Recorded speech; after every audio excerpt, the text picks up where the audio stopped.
বাজারে সাধারণত টাকার বিনিময়ে শাকসবজি, বই, পোশাক, খাবার সহ কেনা হয় নিত্যপণ্য, কিন্তু কেজি দরে বিক্রি হচ্ছে টাকা।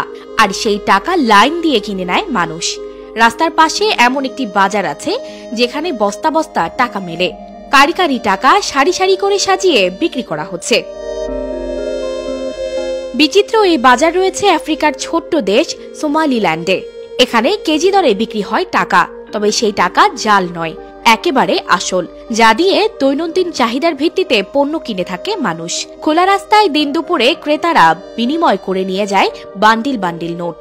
নিত্য প্রয়োজনীয় দ্রব্য সামগ্রী কিনতে গেলে টাকার বস্তা নিয়ে বের হতে হয় এখানে।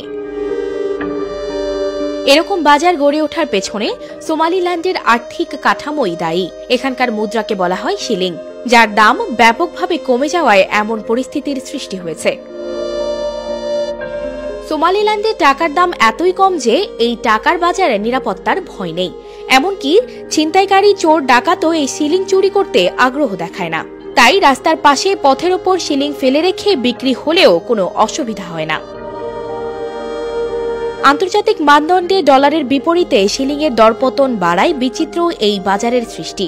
যদিও বর্তমানে $1 বিপরীতে গুনতে হয় প্রায় 600 শিলিং। দিনে দিনে গুছতে শুরু করেছে ছোট্ট এই দেশটির দরপতনের দুঃখ।